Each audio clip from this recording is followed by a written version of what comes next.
1% of dudes rapping, they ain't nice as me. 98% ain't live the same type of life as me. The judge gave me life and then they sent me where the life is be. That level 4 with depth and vice, the type of stuff they like to see.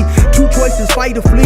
I refuse to die a chump. I never been a mark, but damn, it's scary when that riot jump. I seen dudes cry, get pumped, and some sexually brutalized. Knew a dude who lost his life and he was only doing 5 year-long racial fights when homie all you do is ride. Lonely days and nights up in a hole causing suicide. From the moment you arrive, you see the Mexican mafia, AB skinheads with big giant swastikas, pro-black philosophers, the BGF, the Kumi, and Muslims who will murk you from the nation to the Sunni. That MS was loony, quick to ride up on they rival. Even Christians went to church, hide knives up in they Bible. Political and tribal, the Crips and Damus, the Long Beach, the Hubs and the Dubs and the Grooves, the IE, the Bakersfield, the Dago Pyrus, the hustlers quick to roll, the gangsters don't move, whatever click you choose. Okay, y'all, so let's get right to it, man. So it seems like the wait is finally over. It seems like there has been some paperwork that gives detailed information on the arrest of Jefe and what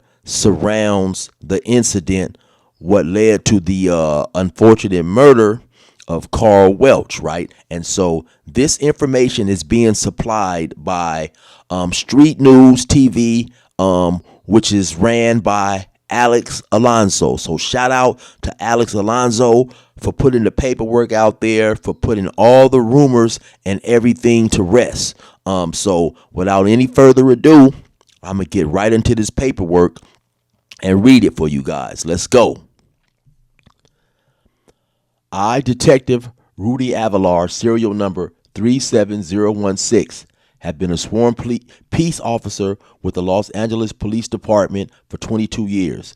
I am assigned to the Robbery Homicide Division South Bureau Section. I am responsible for investigating homicides.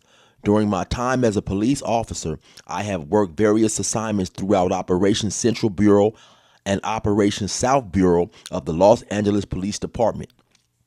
These assignments include gang enforcement detail, special problems unit, crime suppression, school, car, and patrol. I have participated in and completed hundreds of investigations and interviews of suspects, victims, witnesses involved in crimes against property and person. For the last 10 years, I've been assigned to investigative related assignments, including homicide, gang-related investigations, sexual assaults, violent crimes. During these assignments, I have been the primary investigator for hundreds of violent crimes, including homicide, attempted homicide, robbery, kidnapping, extortion, and sexual assault. Now, this right here says statement of probable cause. On January 31st, 2026, at approximately 2:25 hours, LAPD 77th Area Patrol officers responded to a radio call of an assault in progress located at 6916 Southwestern Avenue in the city of Los Angeles. The 911 caller advised that the victim was being assaulted by multiple suspects in the parking lot. LAPD 77th Area Patrol Unit, looks like 12A45, arrived and met with the Los Angeles City Fire Department, which had located the victim. The officers were advised by LAFD, LA Fire Department paramedic D. Joseph, serial number 432571, that the victim was pronounced deceased. The victim had visible trauma to his face, abrasions, and swelling near his eyes. The officer established a crime scene and secured the area. No eyewitnesses was located at the scene by the officers. Homicide detectives was notified of the crime scene. Then it says Detective Avalar and Detective Villarreal, it looks like I'm going to go with that word, Villarreal, responded to the crime scene. Detectives were briefed by the first responding officers and Detective Robles. Detective Robles marked 6 pieces of evidence within the crime scene, 5 pieces of broken jewelry, and 1 set of veneers. Detectives processed the crime scene and recovered the evidence. The victim was in the parking lot of 6916 Southwestern Avenue. He was shirtless, lying in the supine position adjacent to a retaining wall. He had visible facial trauma and appeared as if he had been assaulted. The victim's vehicle, a black 2006 Escalade, was parked nearby. Los Angeles County Coroner investigator Lizarraga reported to the crime scene. Lizarraga examined the descendant and removed property from his persons, including a California driver's license, in the name of Carl Welch and a cell phone. The victim was identified by the coroner investigator as Carl Welch, with the date of birth October 26, 1974. The descendant had visible A-Tray gang tattoos on his body.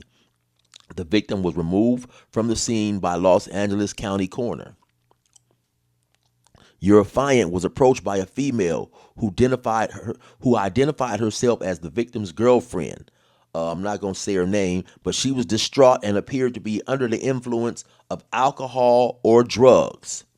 The victim's girlfriend told your affiant that an identified female told her the victim was involved in a fight. She was not a witness. She also stated that she knew the victim was assaulted by his own gang, but she would not elaborate when questioned further. Detectives recovered surveillance from the crime scene. Surveillance video captured the victim arriving in the parking lot around 6:20 p.m. The first suspect arrived approximately at 7 p.m. Excuse me, I gotta scratch my eye here. More suspects arrive and congregate with the victim for about 10 minutes until the assault occurred at approximately 9:45 p.m. It appeared as if the victim knew some of the suspects. Surveillance video captured the victim being assaulted by multiple suspects in the parking lot. At one point, the suspect continually kicks the victim in the head as he is on the ground. Video surveillance also captured these suspects opening and searching the victim's vehicle as he lay unconscious, removing unknown property from the vehicle. All suspects are seen fleeing in multiple vehicles. The victim remained on the ground until he was pronounced deceased by LAFD at 10:34 p.m. The video suggests that the suspects knew the victim. Detectives met with the victim's wife, who disclosed that the victim worked at an unlicensed cannabis shop near Florence Avenue and Normandy Avenue. The owner advised her that the victim would hold on to the rent money and keep it in a bag inside his vehicle. She was given the information by the shop owner, whom she knew as Pops. Detectives spoke with Pops, who confirmed that the victim worked at his shop and would keep rent money in his vehicle. Detectives met with the LAPD 77th Area Gang Enforcement Officer Lagunas, serial number 43893, to review crime scene surveillance video. Lagunas was familiar with the A-Trays and their gang members. Lagunas identified one of the suspects from the surveillance video, who was captured stomping on the victim's head multiple times.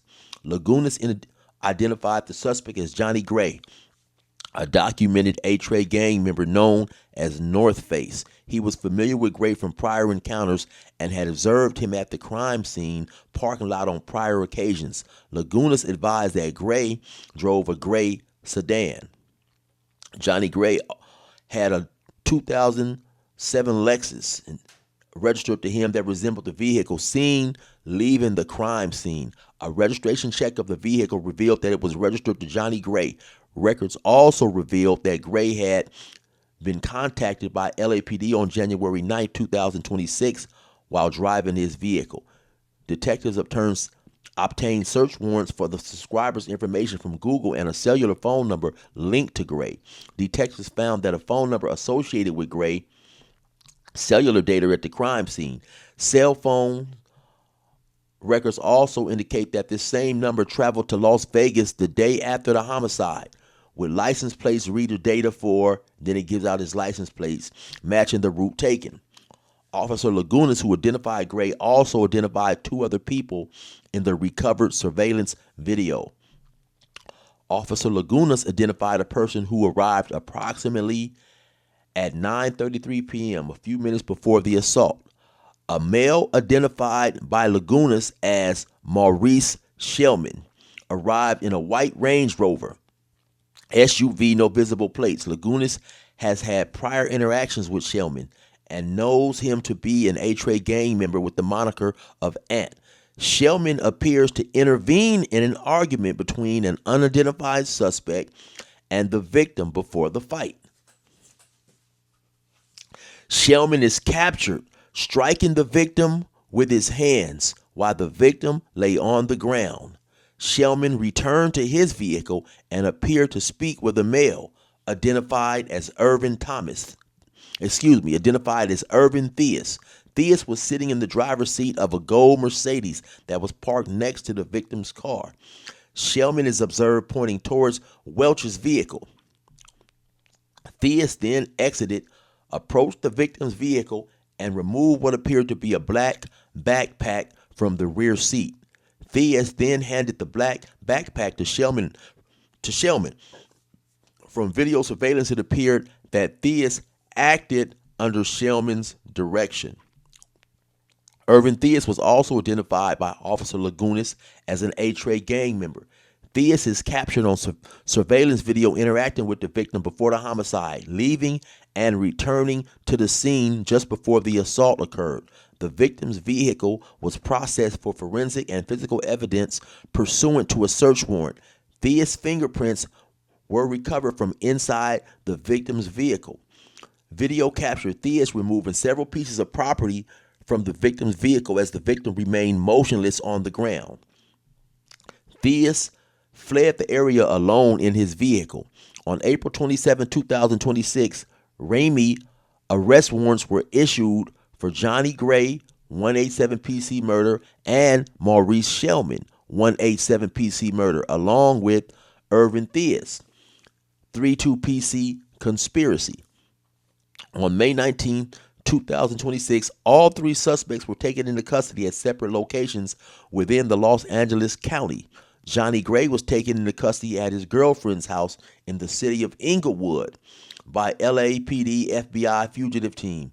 Gray's cell phone, item number 1, was recovered by a special agent, Michael Alker, during the arrest. The cell phone and a wallet were recovered on a nightstand at Gray's request. Detectives attempted to interview Johnny Gray, and he refused to provide a statement. Gray was booked at the LAPD 77th jail for 187 PC murder. Detectives are requesting to forensically examine Gray's cellular phone, item number 1. Detectives believe that there may be information within the device that will provide more insight in the murder of Carl Welch and may also help identify outstanding suspects. So listen, there's no question, right? If the prosecution is allowed to introduce that video surveillance as evidence, right? And if they're allowed to get that in, there's no question in my mind that Aunt Jefe is in extremely big trouble.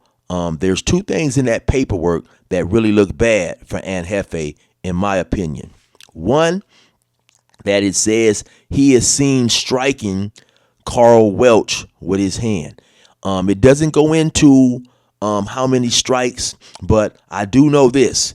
One strike will mean that you have participated in an event where an individual has lost his life. And legally, that's all it takes. Also, then, the paperwork says that it appears as if Shellman instructed Theus or pointed out Theus towards the other individual's car where they went and retrieved items from the dude's car. And so even just taking items, that's where the robbery comes in. Now, people who are not familiar with the laws of California, right, anytime a felony is committed in the commission of a murder, anytime you murder somebody and you also commit another felony while doing a murder, you are eligible for the death penalty. So this is a serious case, right? Now, just in my opinion, I don't necessarily believe they are going to request the death penalty, but the only other option is life without parole.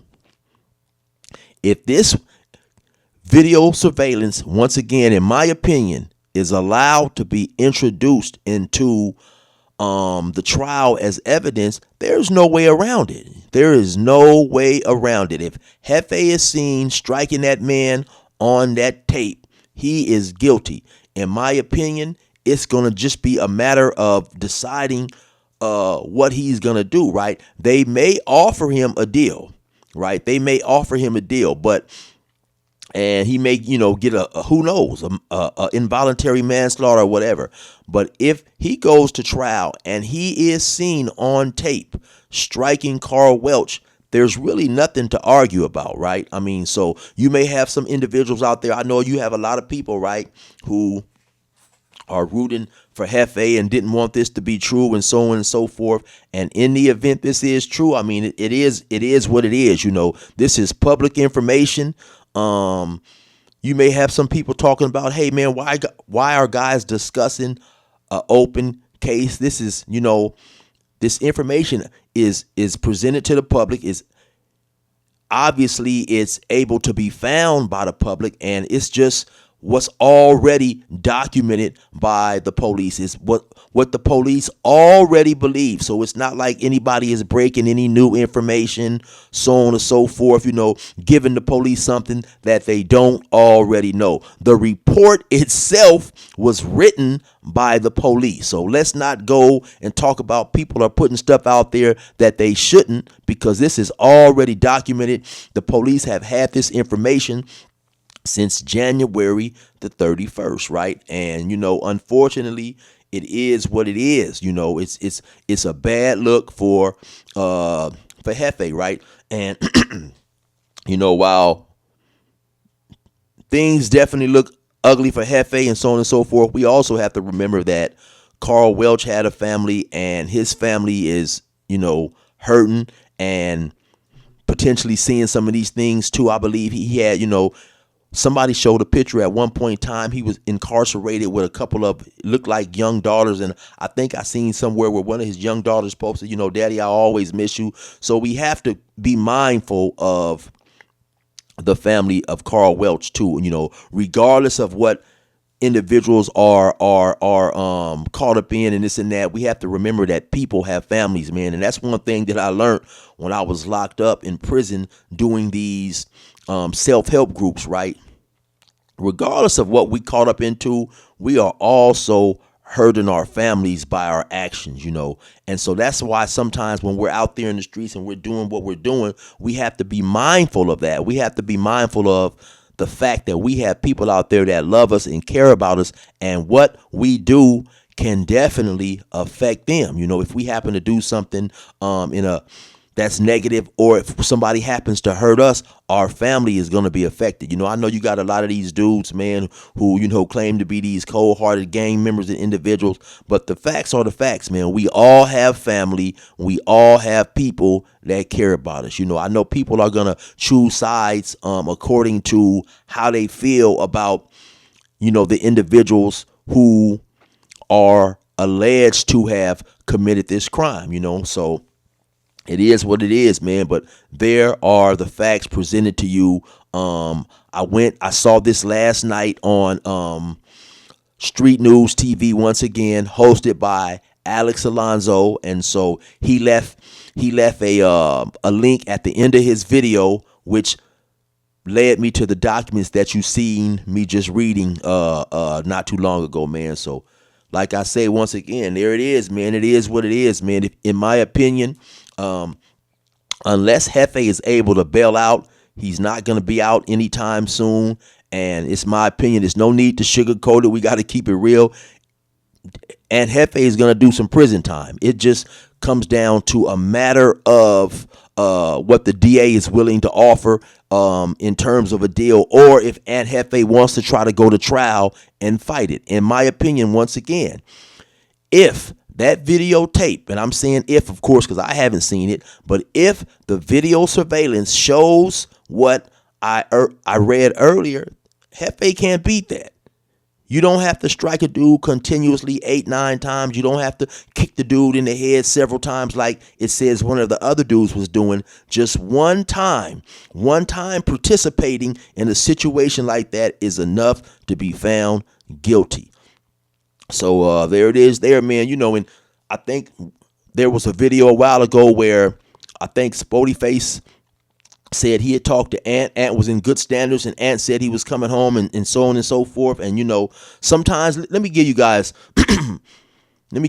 like my experience. Sometimes when you're locked up, right, you have to think positive, right? I'll never ever forget. I was locked up for my charges, my murder, attempted murders, and all that stuff. I'm going back and forth to court. It's a long process too. I was in court 2 years fighting these cases, right?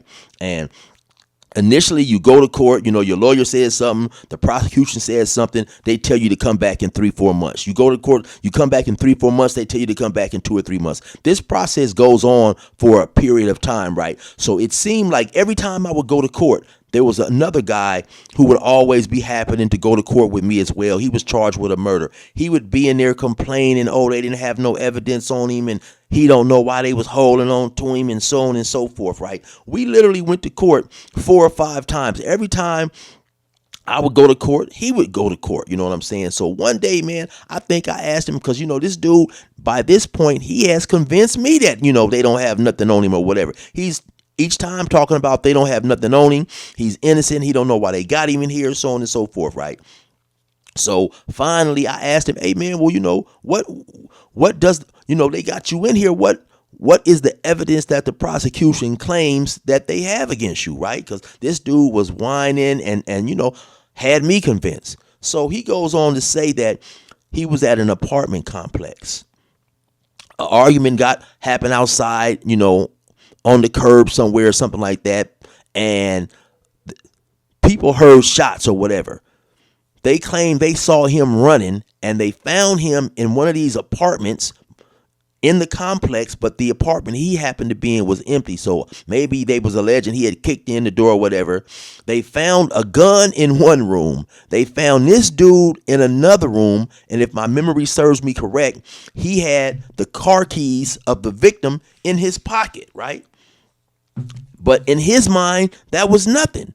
I believe there was somebody who had seen him running from the scene or whatever, because that's how they found him in the apartment. But you're in the apartment with the car keys in your pocket and the gun in another room, right? And you in there hiding, right? So I never did find out what happened to him. Matter of fact, I don't even think I seen him anymore after that particular time, right? I never found out what happened to him. I never found out if he was found innocent or guilty or whatever. But in my mind, that definitely was enough evidence to at least make them believe he had something to do with that, right? So I said that to say that sometimes, man, when we find ourselves in these dire positions, positivity and hope is all we have. And sometimes, and I'm not saying this is true in Aunt Jefe's case, but what I'm saying is sometimes people are not able to view a situation that they are in objectively, right? So only thing we can do with this situation, man, is sit back and see how this thing plays out, right? I believe I seen somewhere in that paperwork where